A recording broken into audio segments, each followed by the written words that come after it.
Hello, who's there? I can see one person have joined. 2, 3.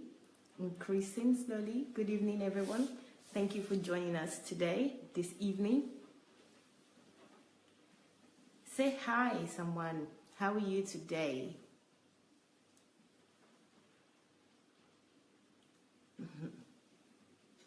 Hello. Hello. Hi, good evening. Welcome to today's show or this evening's show. We're going to review a book today. And as you know, the title of Dr. Sandey's book alone is enough to ponder over.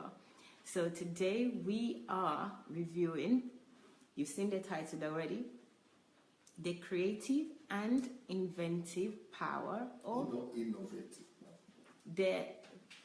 The inventive... The creative and innovative power of a genius. The creative and innovative power of a genius. I need to change the title that I put on there. So it's the creative and innovative power of a genius. So please join us because I am interested to know if geniuses are born or made.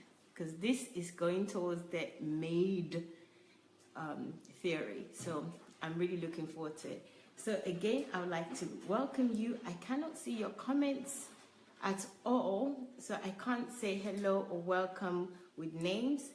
I'm going to go on my laptop to see if I can read your comments and say hello. Because I like saying hello. I think it's nice to say hello. So just bear with me if you think I'm looking down rudely. No, it's not at all. Okay? Good evening. So let me go back. And we will start shortly. So hello. Okay, I can see Favor just shared. So thank you, Favor. And I haven't said anything about sharing. So Favor, you're an upstarter. Thank you so much for sharing.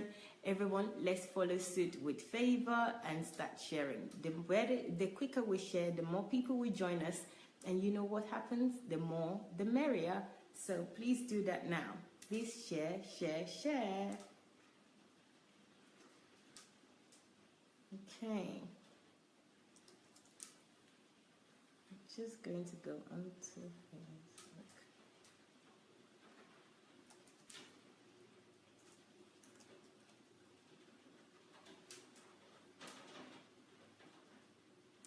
Oh, Monica, thank you for sharing. I can also see that you've shared. I'm only seeing people that have shared. I can't see everything. Okay. All right. Oh, I have got another screen now. So let me say hello to Oriyomi. Good evening. Thank you very much, Oriyomi. Kola, good evening. Oweye, good evening. Ernest, good evening. Lola, good evening. Mrs. Chironka, that is. Who else have we got here? Paul, good evening. Lemmy, good evening. Nkiru, good evening. Patrick, hello, good evening. Galina, how are you? Professor Daniel, good evening. Jonah, good evening. Jane, good evening. Modupe, good evening. Good evening, everyone. Thank you for joining us. Omola Bake, good evening. Amarachi, good evening. Vivian, good evening. Good evening, Lucinda. Good evening. Thank you, Jefferson. Good evening. Yes, and I've also said hello to Favor. Good evening, Favor. So guys, thank you. So without further ado, is the creative and inventive. Innovative. Apologies, I'm going to change the title. Is the creative and innovative power of a genius. So that's our book review today, and I'm going to switch the camera to Dr. Sandey to say hello to you, and we get started. Okay? Thank you. Bye. I hope you can see this clear enough. Can you see it? So it is The creative and innovative power of a genius. The creative and innovative power of a genius. So let them tell me if the voice is good enough. Okay. Is the voice good enough for you? Can you all hear me? Thumbs up if you can. If you can hear me, let me know. Is the voice good enough? If the voice is not good enough, let me know. So, but the title is clear, right? Let me show you the title in another way. The creative and innovative power of a genius.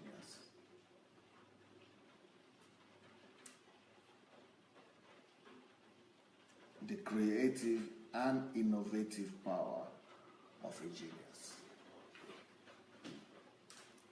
Okay, so that is another book that is already on Amazon. I think somebody could go to Amazon, go and look for this title on Amazon. If you go there, you'll be able to see it.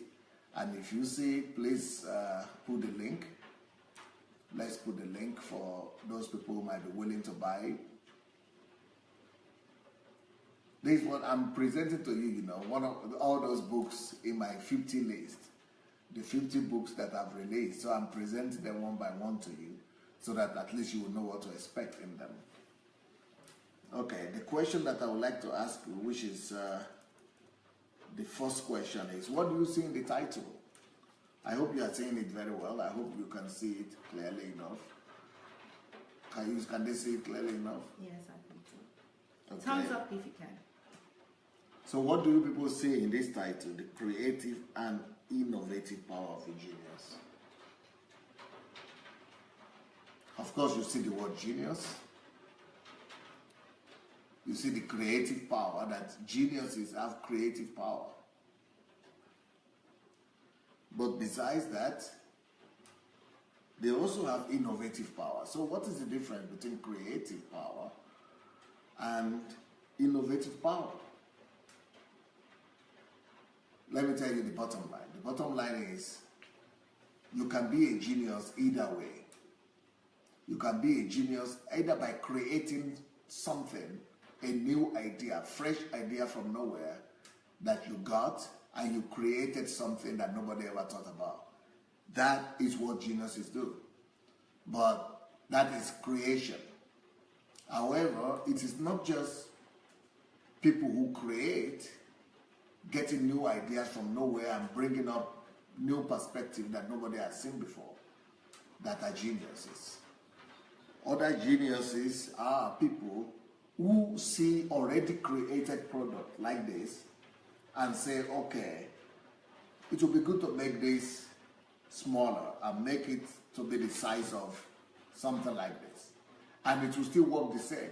And it will even still work more effectively.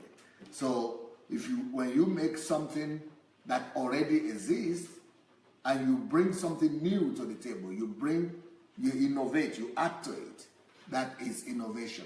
Or let's say this shirt, for example. This is not a regular shirt. If you look at this shirt properly, you'll see that it's not regular. The regular shirts are normally white shirts. When I was growing up as a child, I was mostly familiar with white shirts. And then the buttons were not always placed like this, with this emphasis on the buttons. So this is somebody's innovation.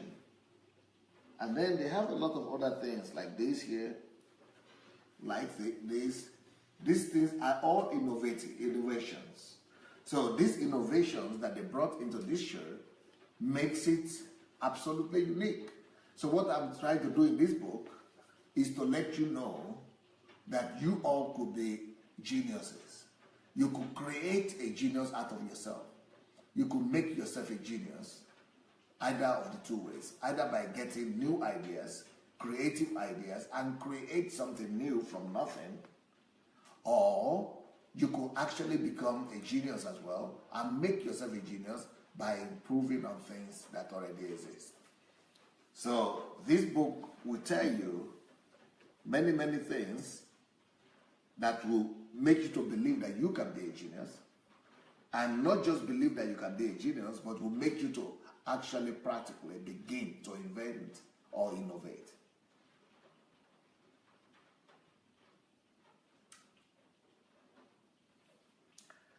At the cover of the book, there is a quotation. This quotation is from Arthur Schopenhauer. Arthur Schopenhauer says, talent hits a target no one else can hit. Talent, that is talent. So everybody sees the target and everybody is trying to hit it. So there is nothing new. That's just a talent. But you are able to maintain your balance and throw the arrow to hit. You are able to maintain your balance and focus. So you are not doing anything new. You are not creating anything. You are just hitting something or noticing something that already exists. That's just talent. You are just talented. Because not everybody sees what already exists. And not everybody could even pinpoint differences in what already exists. But you need a talent to be able to hit. You need to be crafty. You need to be good. You need to develop some skills. So the more talented you are, the more you are able to master your skill to do one thing or the other. That's what we call talent. So you are good, you master some skills to be able to perfect something or the other that you know how to do. But according to author Schopenhauer, that is what the talent does. But who is a genius? He's a genius, however, you remember, talent hits a target no one else can hit. So he's there, everyone is trying to hit it, they're just not hitting it. But genius hits a target no one else can see. You thought it's not existed. And a genius comes and tells you something that you never even knew existed. Just like sometimes when I preach from the Bible, almost every time when I open my Bible, somebody, if not everybody that listens, at least 50% of the time, maybe 90% of the time, everybody says, "Oh, we never saw that before. Oh, I've read that scripture so many times." Or, "Oh, I thought I knew that scripture. I've even preached on it. I've read it. I've heard that message before. But I never quite seen it that way before." So that's what happens to geniuses. Genius has the ability to hit a target no one else can see. So that is what genius does. So what do I mean? So when I say the creative and innovative power of a genius in this book, the creative and innovative power of a genius, that means as a genius, I am going to teach you to see something that other people don't see, either in something that is already existing. So we call that innovation. Or you see something in your mind, in your spirit realm, in the spirit realm, in your inner mind, in your inner self, within you, in the world of ideas, or in the world of spirit. You remember when I was talking about all the goosebumps you feel? Those are supposed to lead to some ideas that will eventually lead to some concrete products. So that is creation now, because you have taken it from the spirit realm, from the world of invisibility, into concrete product.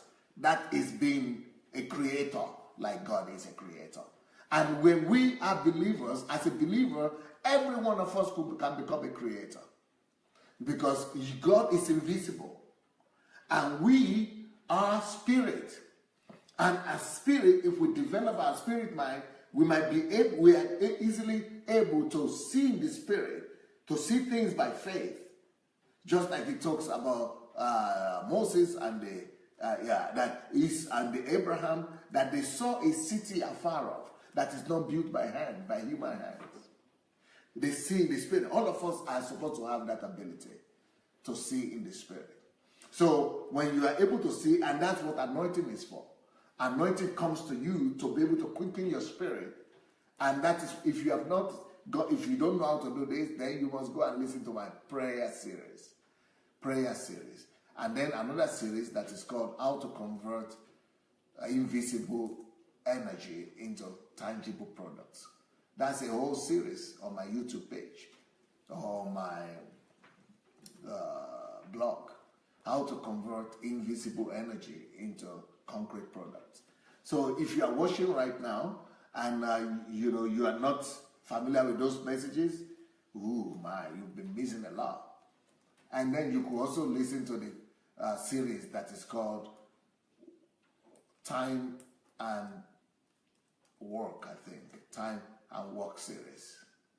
So this series, those old series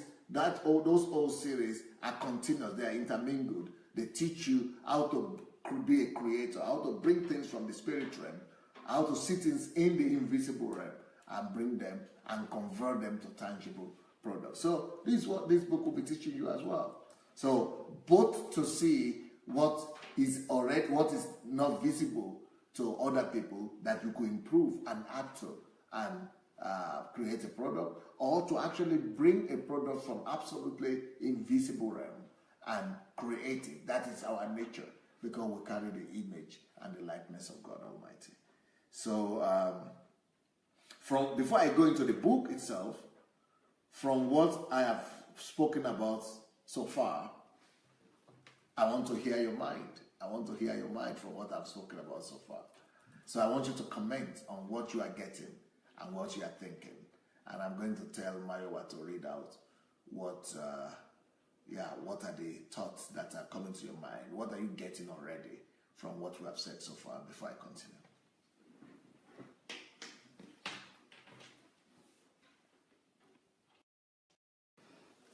Thank you. Okay, guys, just a few comments. The more talent you have, the more you can master your skill. That's from Paul. And then Chinwei is saying good evening. Okay, not bring.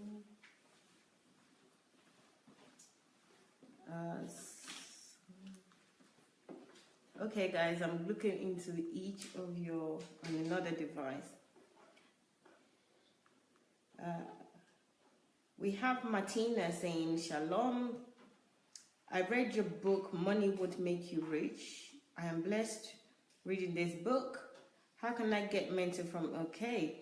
Martina, if you want to get mentored by Dr. Sandey, you need to go onto his blog, sandeyadelajablog.com, and you will see the mentorship program on there. And then there's a form you can complete the form, and someone will get back to you. Okay.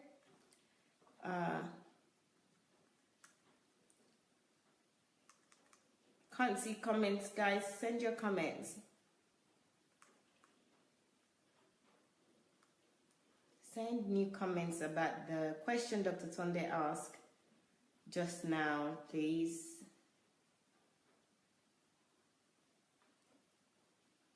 Okay, can't see comments. Okay, I'll just say thank you, or I would say hello. So who have I not said hello to? They've not written much comments, sir. Okay, no problem. We'll continue. Okay.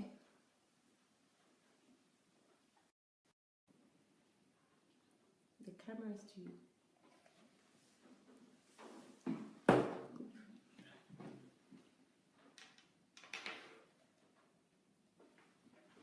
Okay.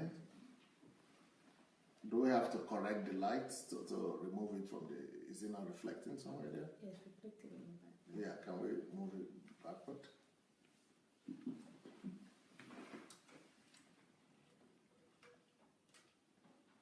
Is it the right one you're moving? I think it's not. Yes, sir. Is it? Yeah, it is the right one. Yeah, it's gone now, right? Yeah. Good. You didn't notice that, right? I did, but You just fixed it.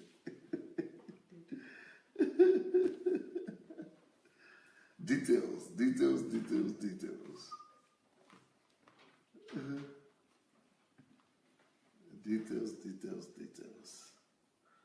Okay, so let's continue reviewing this book. I want you to have a look again. the creative and inventive power of a genius. The creative and inventive power of a genius. And so, how do we do it?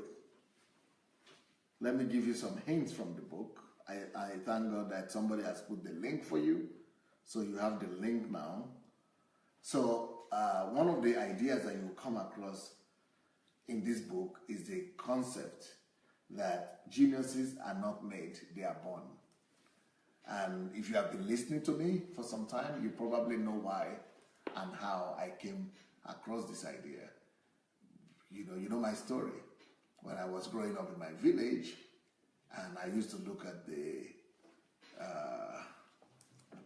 good students that were doing well, that were giving their exams, and that were always topping the class, and they were the same, one and the same group of students, and maybe new ones would join them, one or two, and maybe new ones would, other ones would drop out, one or two, but normally they are just the stable, same 3, 4, second, third. And they put them in positions in our country, in Nigeria. So in the class of 40, you have 1, 2, 3. That is going to be the top 3 students. And in primary school we had a certain number. The certain people the same.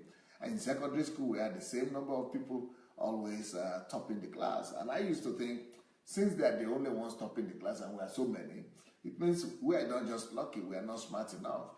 And I was always second or third from the bottom, and I was always the least and the worst student, or at least one of the worst. So I used to be happy that I was not the very last one, that I was maybe second to the last or third to the last. So I used to be happy that at least there is somebody always following me. Amazing. So with that kind of background and story, biography, you will probably not find it a wonder to see why I believe that I was just not smart enough, and that it was not I was not fortunate enough to be the one that is smart, and that's why it was easy for me to believe that there are some people that God had graced to be smart, and that there are some people that were born geniuses. And that I just thought these ones are just born geniuses, or they are born to be smart. And in my culture didn't help matters as well. In the part of Nigeria that I come from, everybody in the school, in the homes, in the street, when they know you and they know that you study well, they always say, "Oh, that child is a brilliant child. That child is a brilliant child. That child is brilliant. That child is brilliant. I have 3 kids. The first one is very brilliant, but the other ones." I have 5 children. Oh, this middle one, it's very brilliant. They always pinpoint brilliant people. That only this one is brilliant. So you are hearing that from childhood. I was hearing that all my life, and nobody ever told me that I was brilliant. So I knew the ones who were brilliant. So I knew that. So there are some that are supposed to be brilliant, and there are others that are all not brilliant. It means it's God that selects. It comes from there. And even parents talk like this. They say, "Oh, my child is this one is brilliant. I see they are born brilliant." That's the impression you have. This child is born brilliant, or this child is brilliant, and these other ones are not brilliant. As if it is God who says. In fact, some people even pray that I pray that one of my children will be brilliant, at least one. So that is how ignorance has messed people's life up. But it's not just in the area of classrooms and schoolwork that I've come to believe that some people are born geniuses. But even in life, in my own culture, there is this culture of saying that destiny decides everything. Ori, or in a Yoruba language, it means your head. They believe that head is the same name as destiny. So it's your head that decides who you become in life. It is the head that you bring, or the destiny that you bring from the celestial world that decides who you become. And it's your destiny, so some people have the destiny to be rich, and some people have the destiny to just be mediocre and to be poor and wretched. So that's the kind of culture that we were, I was raised in. So it was easy to look at the village and see one rich family and say that, oh, God has blessed them. So God has blessed them to be rich, but all others were just supposed to be mekuno. They call it in our language mekuno. Like, the ones who are just hoping on God and just hoping that somehow getting by. Those who somehow get by. So it's very destructive, because then you stop struggling. Then, so in my own mind, I had stopped struggling. I even thought that to struggle is to go against the will of God. I even I didn't even bother to read. I didn't even bother to struggle, right? I just thought, it's just, that's just how life is. Until 1 year before finishing college, high school. And then my sister came to see me and told me and showed me a scripture in the Bible. Deuteronomy 28:13. I keep on saying I will never forget this scripture till I die. And she first of all read it from verse 1 to 3. He said, if you shall diligently obey the word of the Lord thy God today, being told, told you from the word of the Lord. Then she went to verse 14, that's verse 13. That says, if you diligently obey and diligently follow, then you'll be the head, not the tail. You'll be the first and not last. And my sister was saying, see, if you believe God and you'll be diligent to obey him and follow his instructions, then you can do well in your exams. Because she had come to tell me that next year you have your graduating exams. We call it WAEC, I think, WAEC in Nigeria. That's the school living certificate. You have your exam coming up. And if you fail that exam, you will ever remain in this village. And you will forever be lost in this village as a farmer. And it was my brother in Moscow that I told him to go and told her to come tell me that. And she came and she told me that, so you have to study hard and that God could help you. That God, stand on the promise, stand on this promise. God can make you the head. I said, how can I do this? Since all my life I've known that I'm not smart, I'm not exceptional, I'm not born a genius, I'm not in the category or in the numbers of those people who are born a genius. You see, even though some of you might not be thinking quite like that, like I was thinking in the village, but with your lifestyle, if you have not yet created anything yet, and you have not yet invented anything, it means you are actually believing those same things indirectly. Because if you don't believe those things, where are your creations? Where are your inventions? What have you attempted at least to invent? Where are they? So if you don't believe that you are not a genius and geniuses are born and you are not born a genius, so why don't, if you know that you can be a genius, why don't you be one? If you know that geniuses are not born specially and that you too could become one, what is stopping you then from becoming a genius? What are the genius things that you've done? What are the inventions that you have come up with? Well, in my own case, I was not attempting to do anything innovative or creative because I knew that geniuses were born and I was not born a genius, so I gave up. I was not struggling. I was just trying to survive, barely making it. I wanted to make it from the last position to the middle section somewhere in the class. So, so that was my goal. In fact, my highest goal was to be in the top 10, instead of the top 3 that we are always fighting for. I wanted to be in the top 10. The top 10 for me would have been the same as finishing first. But my sister came and said I could be the head and not the tail. So I was arguing with her. I told her that scripture is for the Jews.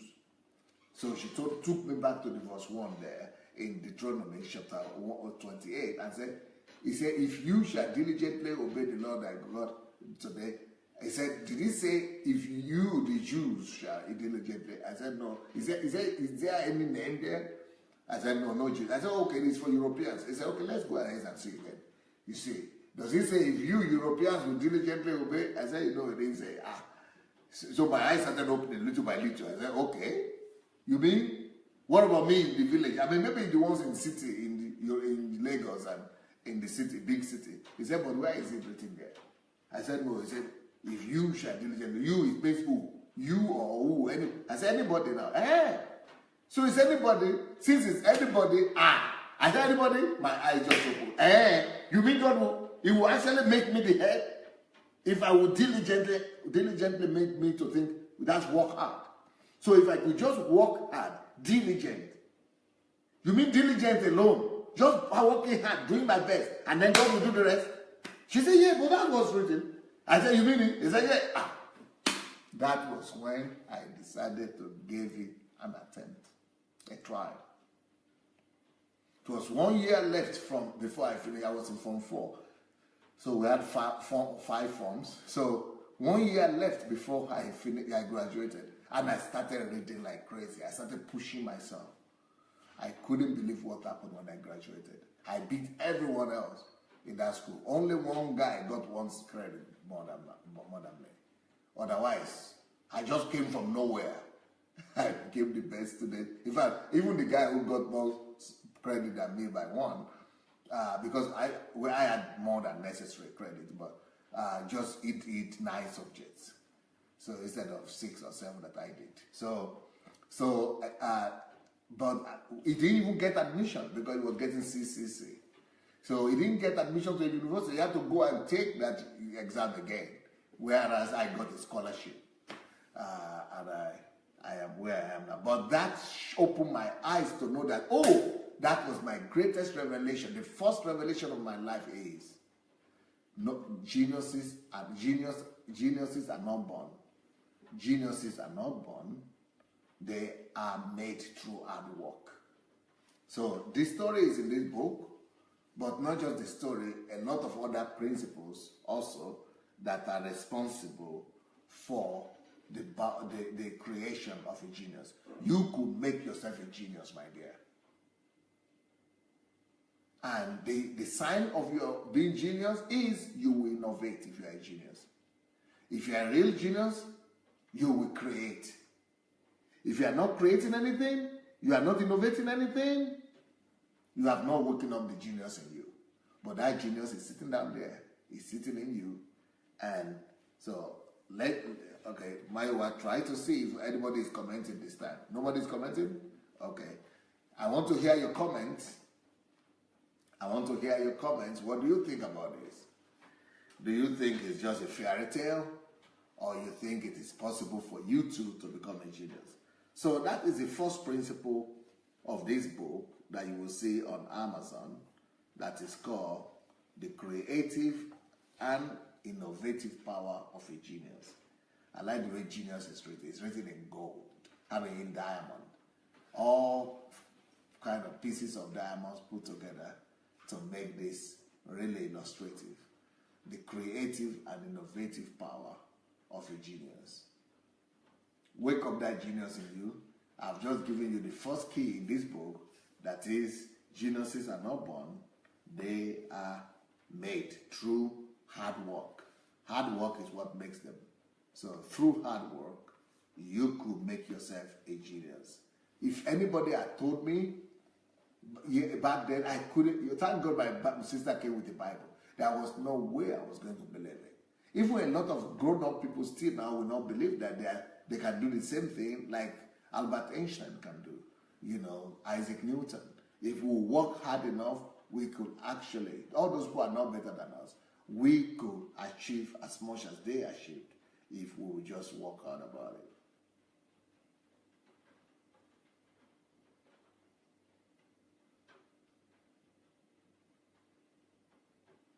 Okay, next point that I want to point out from this book.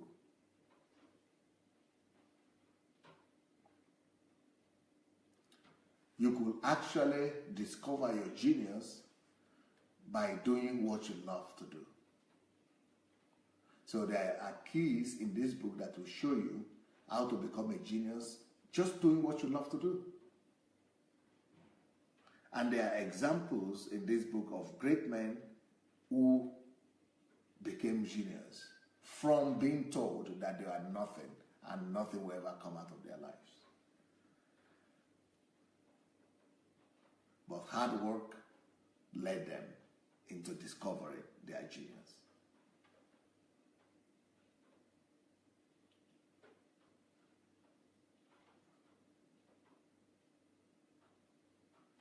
In this book, I'm challenging people, and I'm challenging you as well, not to waste your genius. You remember the words of my friend, Dr. Miles Monroe, that says that the richest place in the world is the graveyard, is the cemetery. Don't let your own genius end up in the cemetery. Don't let your own genius end up in a graveyard. You can take advantage of work and develop and discover the genius in you and release your genius and ingenuity to the world.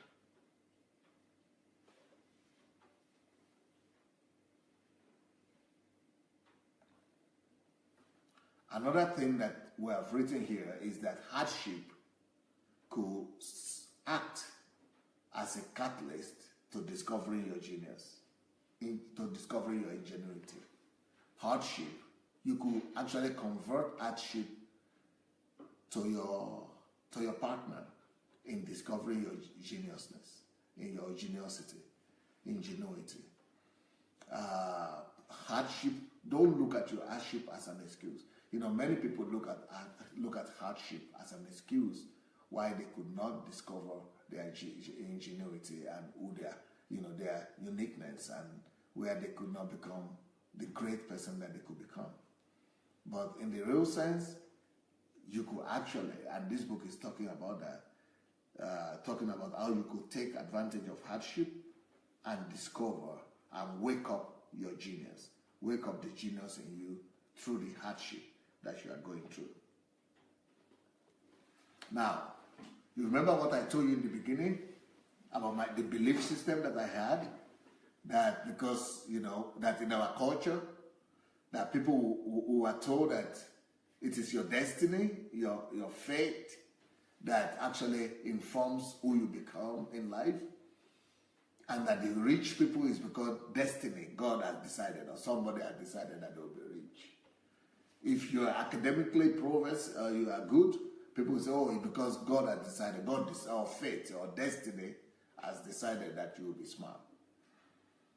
So I call that in this book wrong orientation and wrong value systems. So maybe you are growing up in an environment, in such an environment, where there are wrong value systems. Maybe your family, you could be growing up in a family, like I told you about what happened in my family when I was growing up, but not just my family. I saw it all over, in almost all families of my side of the country where I grew up, the western part of Nigeria. They were always pointing out some kids and single them out and say, this is brilliant. This is one of the worst things you could do to a child, to other children, because you are killing other children. Because when you say, this child is brilliant, in the whole class you say, this one is the only one who is brilliant. Other ones, they will go and sell ogi and, you know, coconut and things. But this one is a brilliant child. He has destiny waiting for him. But in the real sense, everybody is brilliant in his own way. And in the real sense, everybody is a genius. There is a genius, ingenuity, you know, hiding or hidden in the life of each one of those children in that class. Every one of them could become a genius. Just like Professor came here to tell us this last week. Professor Chris Imafidon. He told us that it is just what they have made you to believe. And me, I was the one they were always beating in the head like this. They would make a knuckle and beat me and say, you are so dull. Why are you so dull? You know, and beat me. All teachers from primary school, all my life, were beating me like this. That I was too dull. Nothing would come out of me. And look, all the guys who were saying were genius. I was even asking a friend of mine the other day, that a classmate of mine, where is this one? Where is this one? Where is this? All of them are lost. None of them became anything. In fact, the only person who has become anything from that old school, not just for 1 year, for all the years, is me. I mean, an international phenomenon. That's what I'm saying. Even my own country, Nigeria, how many children graduate from there every year? Millions. And out of the millions, how many of them have become a Sandei Adelajah? Not too many. But I was the one they were saying, even in village, I would not even compare myself to city children or private school students. But even in my village, I say I was even for the village, I was not good enough. Because that is the wrong environment and the wrong value system, wrong belief system that are dominating. So what I'm trying to say is that set yourself free, and this book will set you free from that wrong environment, wrong value system that you have immersed yourself in. Many of you, if you have not yet created anything yet, and you have not yet innovated anything, it is because you don't believe it, or you have never even thought about it. You've never even thought about it that you could become a genius, or that you have innovative power in you, or that you have creative power in you. Maybe you've never even thought about it. Why? Because you are living around mediocre people. Because you are surrounded by regular people who just want to survive. Maybe you are all surrounded, the people surrounding you are people who are only thinking about how to survive, what job to get. Just have a job. Just have a good paying job. Become a doctor. Become an engineer. Or become a nurse. Go and qualify as a nurse so that you get salary.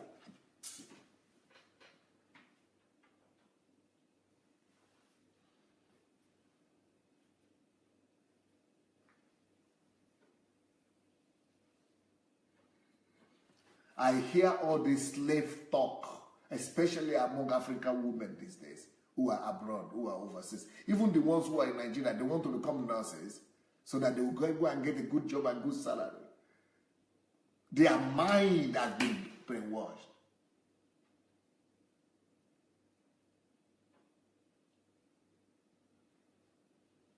What is a nurse? It's an insult. Just because they pay you well, and you are going to be all your life sitting down with some people who is sick and be, giving some tablets to some people. Is that the best you could do with your life? Just because they pay well. I know, of course, there are people who are called to be nurses. Thank God for them and glory to God for them. But if you went there just for the money, just because they pay well, I even know people who are having good profession or some good skills and abilities that had to go and requalify to become nurses. Why? Either because they will give them paper, or because they will get a good job, or they will pay them well.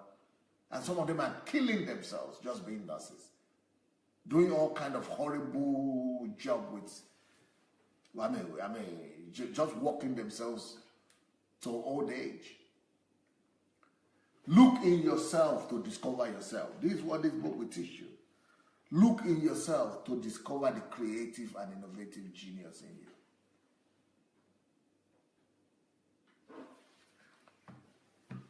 I remember when I go to London, I talk to black people. I'm talking about people who are on scholarship from Nigeria. Like I got scholarship. When I came, the year I came, there were 300 people that the federal government and the Russian government gave scholarship to. You have to be the top, the best in the country before you can get a scholarship.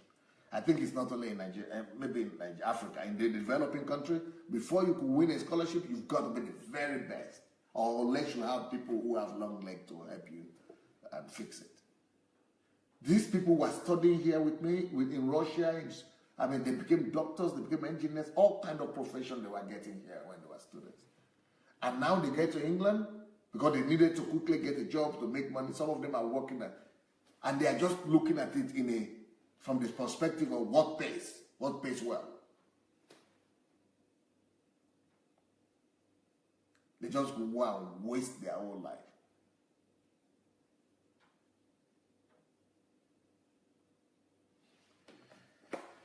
So the creative and innovative power of a genius is supposed to wake us all up from that stupor.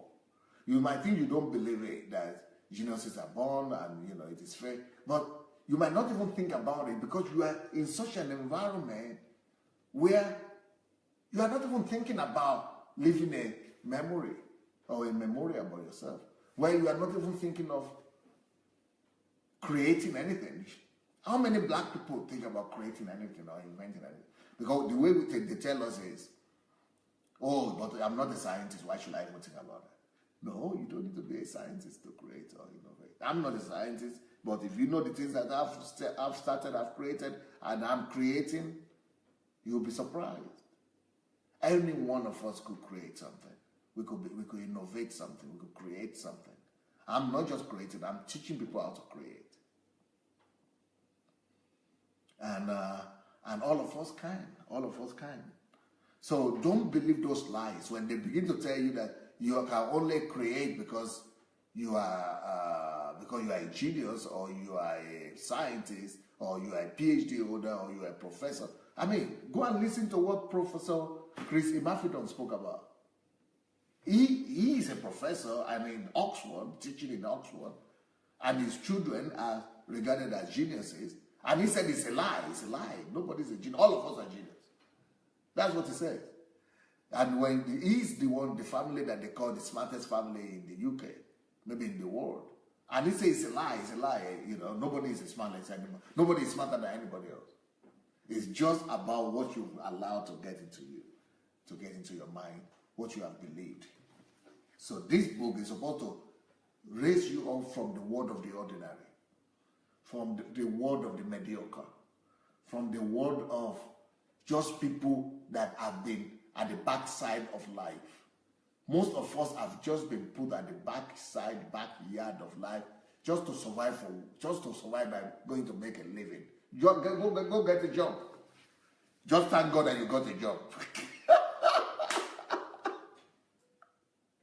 Just thank God that you got a job. That's good enough for you, and you're getting some money to take care of your family. So that is another plantation. The whole world wants us to be on that plantation. But what even broke my heart even the most was that, you know, for 2 consecutive years, I had children coming here from England. Some of the adults who have been here to my HMT training said they want their children to go through HMT training. So they sent their children to me. I couldn't believe it. I mean, out of like 50 students, I asked, who do you want to become? All the boys, like 40 or 50% of them say what they want to do sports, and especially football. Why football? Oh, you know, that's okay. Then the second 50% that doesn't want to do football, they want to become, what do they want to become? Singers, singing. All that people just go through life and just hope to get a good job. These are people born in England, black children. And then I told their parents, I challenged their parents, and what is this? This is horrible. How could you be there in England? Because when we were growing up in Nigeria, no kid dreamt of becoming a footballer or a singer, you know. Even if you want to become a footballer or a singer, you still dream of becoming a lawyer, engineer, you know, doctor or something, accountant. But football or something, you can become that if you want, but that's just like secondary. But it's no problem becoming footballers. Some of the richest people in this world now are footballers. It's not a big deal becoming singers. I mean, some of the most prominent people in the world are singers. But when it is 50-50 of a whole race, what is wrong? They will never ever become it. Why? Because all those kids, I said that you will never, before you could become a successful footballer, it is only one in like a million that really, who started playing football, who really makes it big. Only one. You really got to be good. So and you're thinking you are going to become a singer, the same thing. Only one in a million becomes really good. But I never heard any one of them say they're going to become an inventor, or a genius, or a creator, or just to do something, say something. And I spoke to their parents, and their parents told me, Pastor, those kids, there are many like that in England, and I thank God that these ones at least want to become something, because a lot of the black kids there, that they are in prison when they become teenagers, and they go to crime and they go to jail. So I said, what's the problem? They said, because their parents are working. They are working. What does that mean, working? They are surviving. They are trying to survive. They are hustling. So that environment doesn't encourage a kid to dream big and to release the potential and the greatness and the God in it or her. And they also told me that, of course, the educational system, they believe that blacks, in fact, even the professor said it, that all those kids, black kids, that they don't even allow them to go to the secondary school, to the top secondary school. They don't even allow them to go and give exam there, to even attempt. Because there's people from, that really shocked me, that in a Western country, in a civilized society, they will say, if you are in the list in that school, in these categories of schools, or you come from this area of the country, or this area of the south, you will never, they will not even allow you to go test yourself against the best in the country. You don't even attempt it. Even not university level, even secondary school, they will not even allow you to go and give entrance exam, because they already assume that you are from the underprivileged part of the country, or race, and then you cannot make it because you are from public school. And those people who are going there are from the top-notch grammar schools of the, even the country conditions you to become a biomass. So this book is supposed to help not just you, but even your children from breaking through, from breaking that jinx of biomasses. The whole world, Uncle Sam's system is all about making us biomasses that will never dream big, that will never dream creativity, that will never aspire. We'll just be walking, like spoke in the rail, in the bicycle, like a spoke in the bicycle. Biomasses that we should just finish school and go to work in the factory or in the companies as managers or some clerks. So I think everybody that has a child should get this book for his child. Not just a child, but it's because this one is written for adults. But you must get it for yourself and for your teenagers. By the way, let me use this opportunity to talk about, we're organizing this year again, HMT for teenagers. So we're organizing HMT for teenagers, please. So if you have not seen the advert, if you go to my page, you'll see the advert. I think it's in the first week of August or something. So HMT for teenagers from the age of 10 to 20. So if you have kids from the age of 10 to 20 and they can travel, send them down here where people will take care of them. Or maybe you have, maybe you would like to travel with your kid to come. But send them here, send them in the plane. We've done it before, we've done it many times. And they will come back achievers, dreamers. You will find it difficult to recognize your kid when they come back. Okay, any comment there? Or still no comments? A few comments.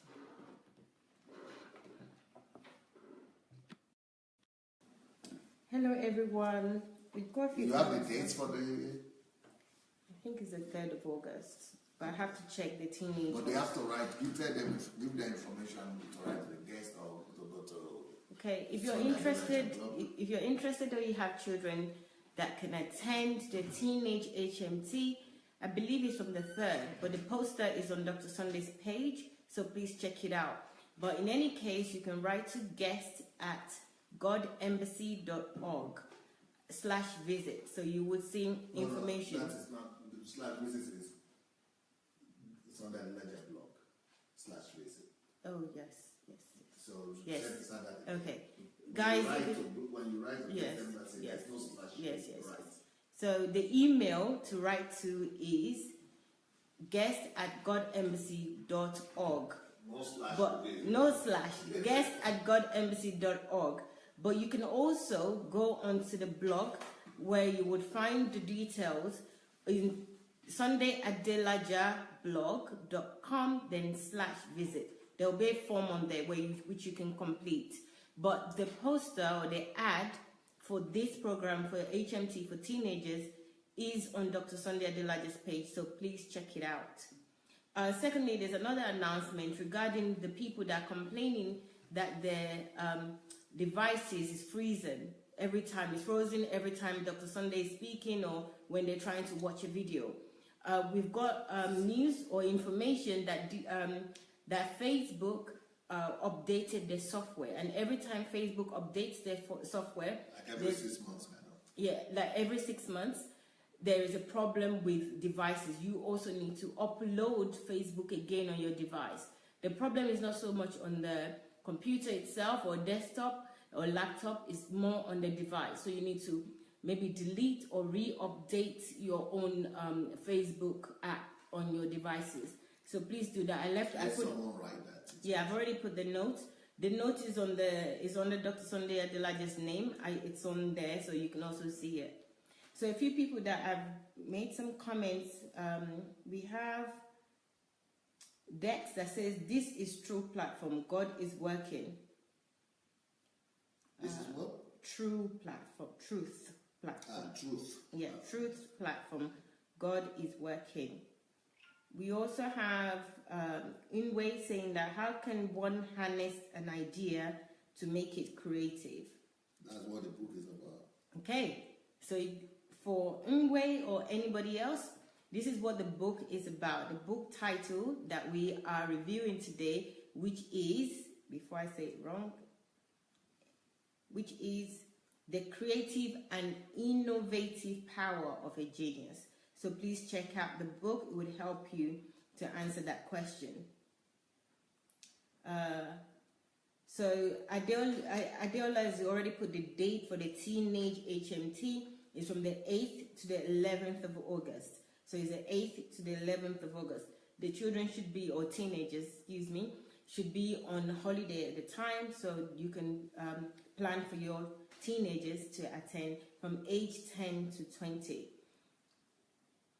EBN says, "Same way our Nigeria conditions us to believe all that matter is money, without concern for integrity. That's why political thuggery is on the increase."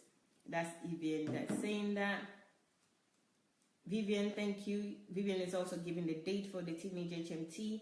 Amarachi says, "Because everyone thinks and believe, only a few are geniuses. It's the same thing all over the world. Africa is even worse. After hearing the professor, I felt robbed of something.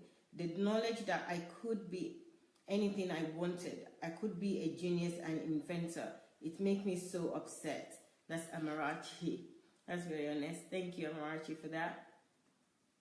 We have Ernest saying, "When I was young, I used to think that God created geniuses and looked down on myself so much that I thought nothing extraordinary could come out of my life until I started working hard and putting much hours on one thing I knew to do, which was playing the piano. One day I had an opportunity to just lay my hands on a piano in an event, just to have some fun in an event. I was not even the guest artist. While doing that, two men walked up to me and took my contact. I was shocked at the invitation I received to perform just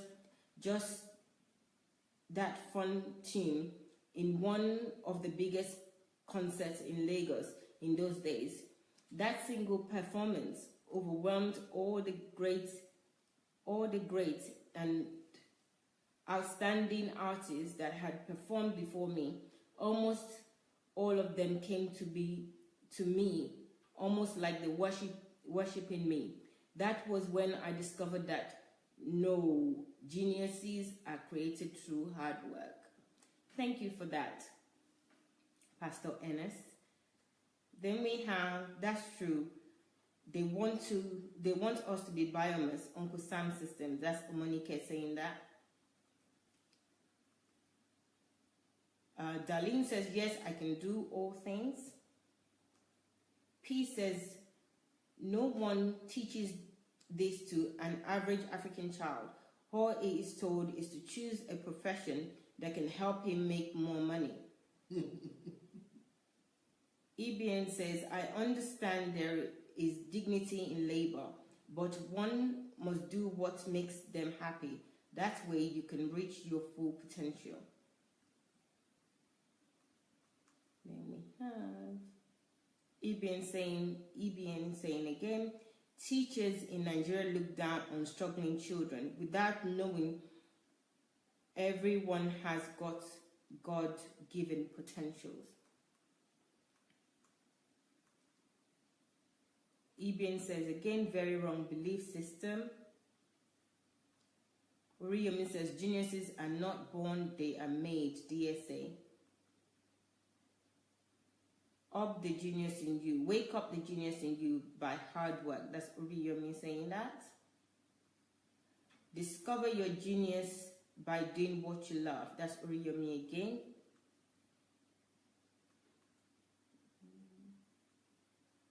Uriyomi again saying diligence is the key. How to work a genius in me. That's Insengima saying that. I hope I pronounced your name okay.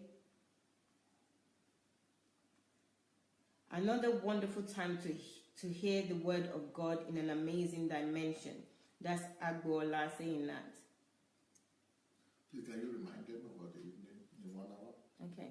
We've got another program in 1 hour, which is titled The Prostitution of Tithe and Offering in the Church. This has been an amazing week and a bit now. Since we started this program, you will learn so much. It will change your whole mindset about church, about religion, about the doctrines of the churches. So please, please, please join us. It's at 9 p.m. Ukraine time. It will be in an hour from now. The topic is it more important to give to the church or pastor than to your parents? And the topic today is... Who is more important to support? Your church? Is it more important to give to the pastor or the ministry than your parents? Who is more important to support? Your parents or the church or the ministry? That's the title today. This is an interesting one. So please join us later today. Well, in an hour, not later. In an hour. Okay?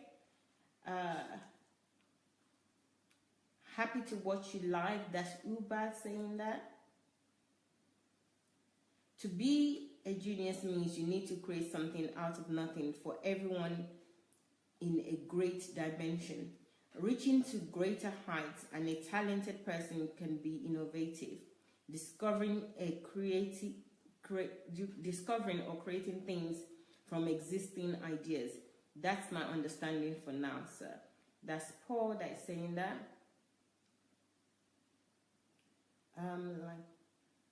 Inway says, like having an idea but no direction to make this idea to come through.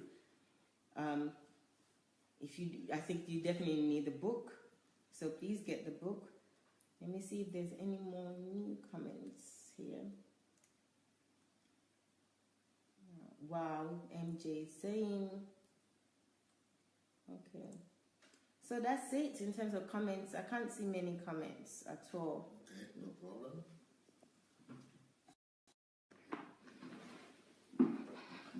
So,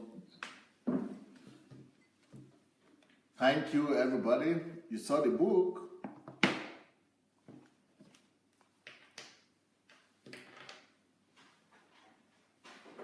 Let me show you again. The creative and innovative power of a genius. By the way, let me do this. Can I ask Mrs. Shoruke to come and sit in your place? Sure. And we'll ask her a question. Did you notice before you, let us see before you started, did you notice the craze, or maybe you two noticed it, I don't think it's in England, but I know it's in America, the craze for people becoming nurses. And they are being killed by their husbands just because they want to survive.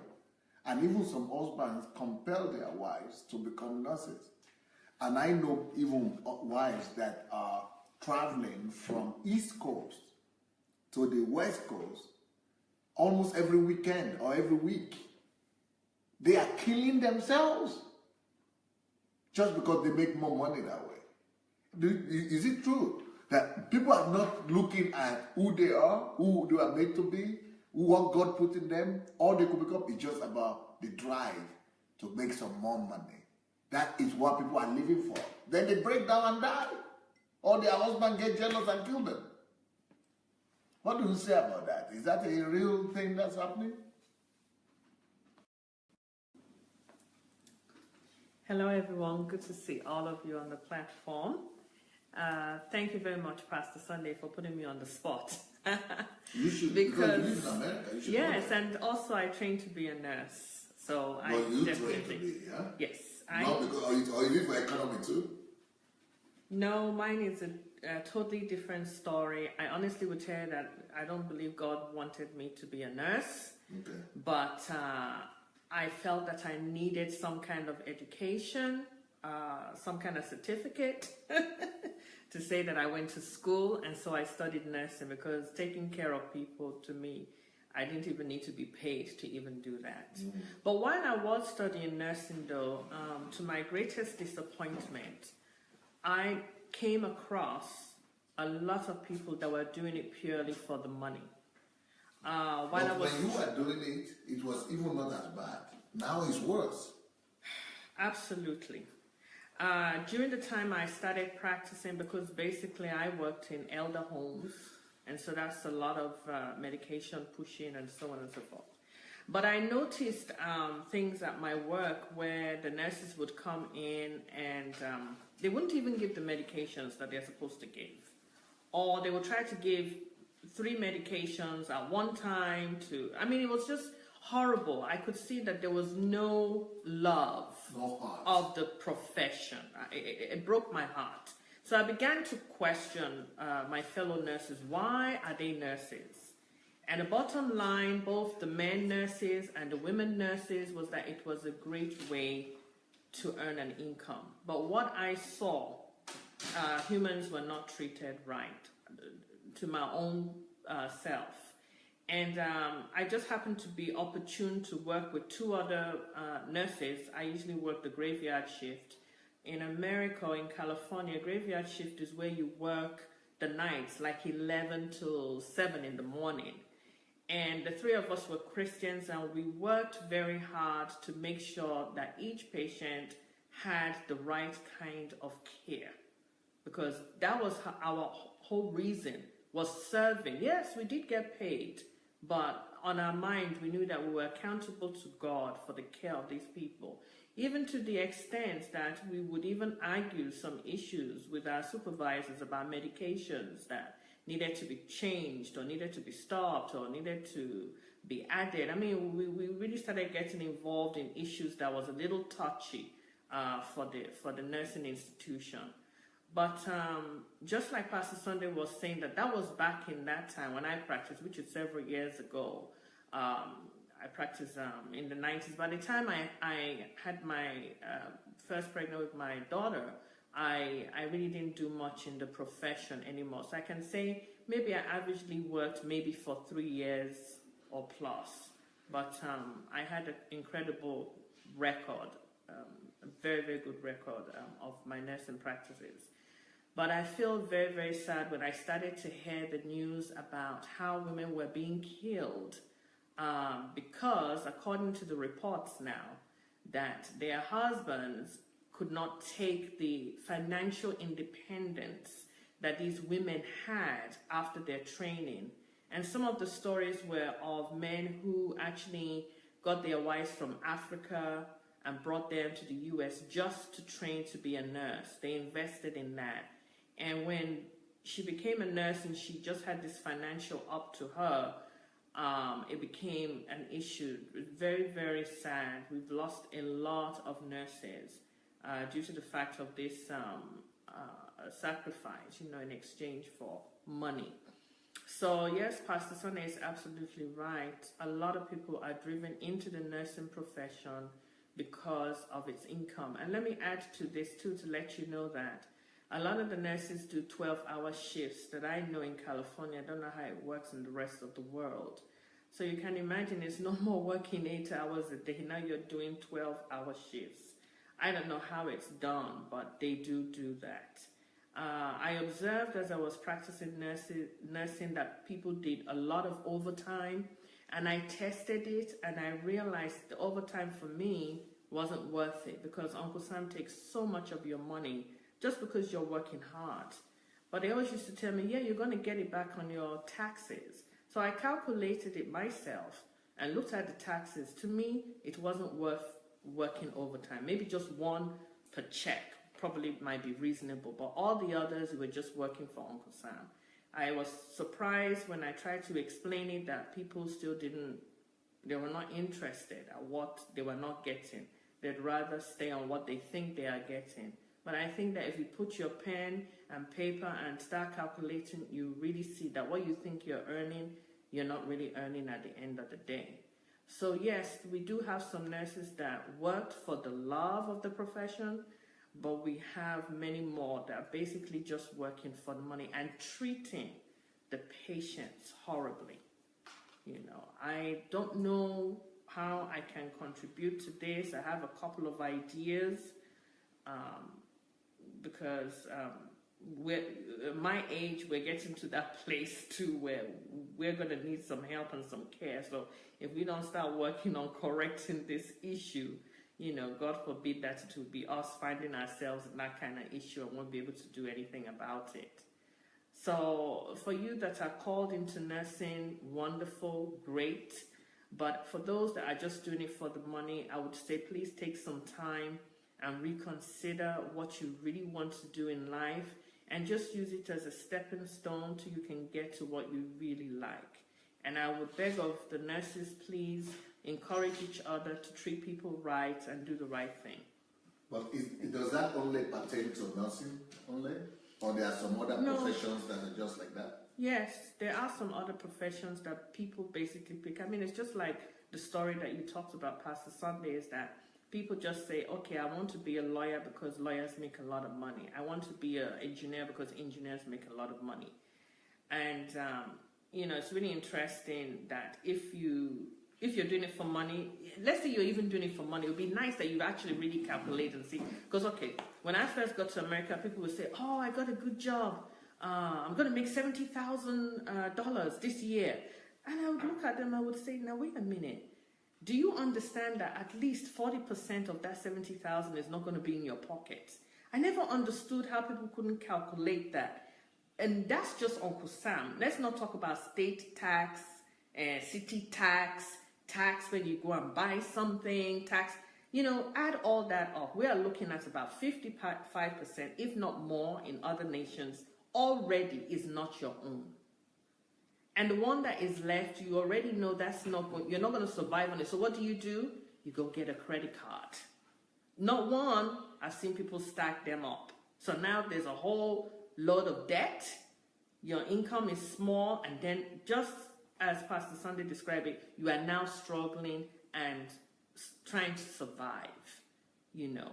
And, you know, it's heartbreaking because very few people can come out of that struggle. Vicious circle. Yeah, vicious circle. It takes a lot of sacrifice. And I'm not talking it is something that me and my husband had decided to do almost 17 years ago. We decided that we're not going this way. And we've lost friends because of it, because they don't understand it.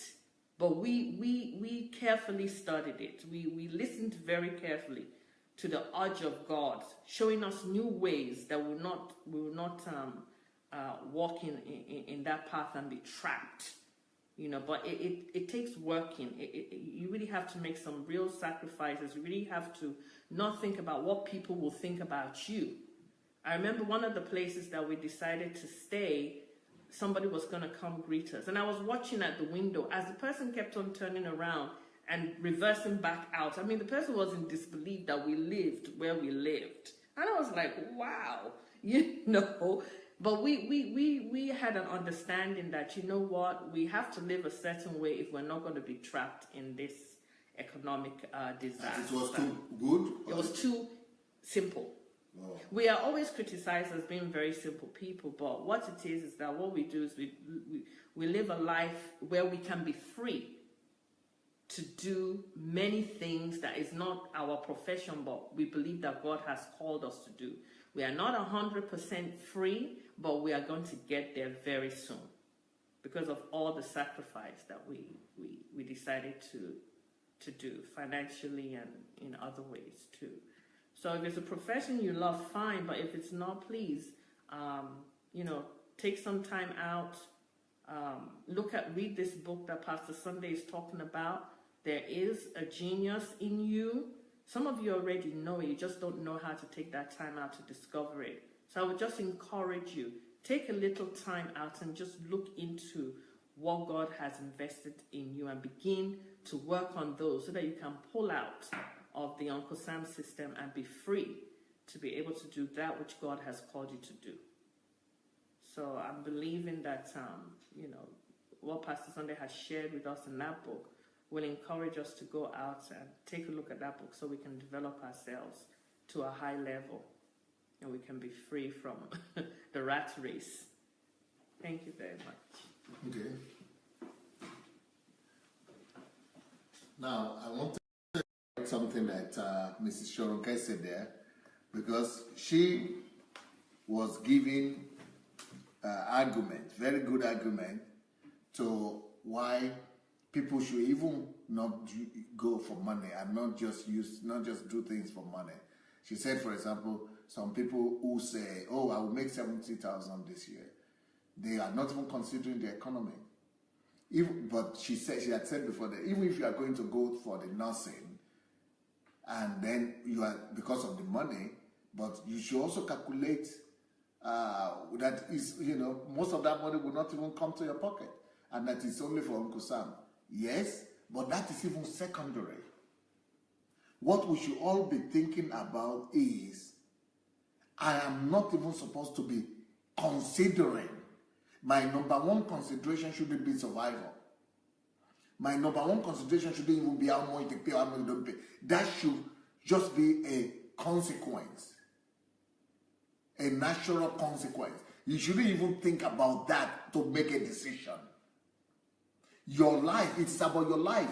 Let's even say, Mr. Choroke, they are paying him for that nursing or whatever profession it is, not 70,000, but 700,000 a year. That will still not be worth it if you are not going to be doing what God put in you to do. It will still not be worth it.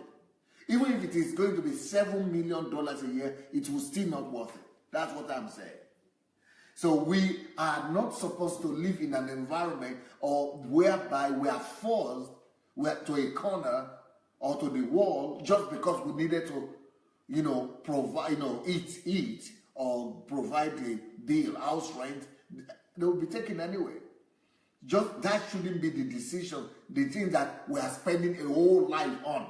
If I'm getting $700,000 a year or $7 million a year, and I know that is not what I would rather have liked to do for the rest of my life. That is not how I would rather have pleased the Lord. And that's not what God is expecting from me. God knows that that is not what He has created me for. That is not where He wants me to bring the fruit. But I'm getting the money, and I know I'm not pleasing heaven. It's a waste. A wasted life.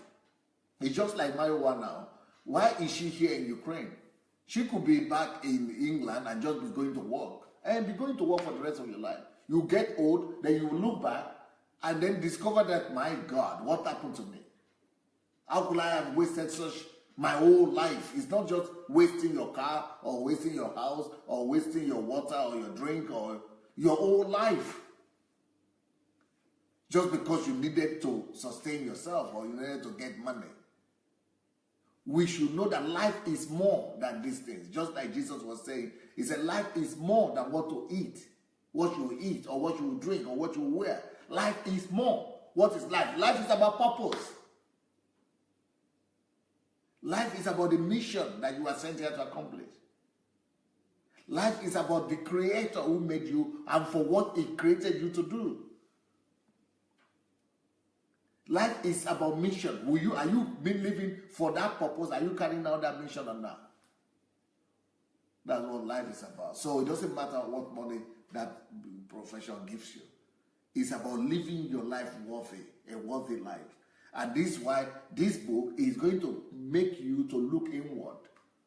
The creative and innovative power of a genius. Look inward. Geniusity is actually when you're able to see what God has placed in you and you're able to release it. That is how you become a genius. Okay, get the book anyway on Amazon. It is there. And we'll be ready to come back. I'll be ready to come back in the next 40 minutes. In the next 40 minutes, I'll be back with the prostitution of tithe and offering. And the topic of today is it better to give to your spiritual parents or spiritual father than to give to your parents? Or is it better to give to your church than to give to your parents? So which one is better? We're going to be examining that today. Blessings.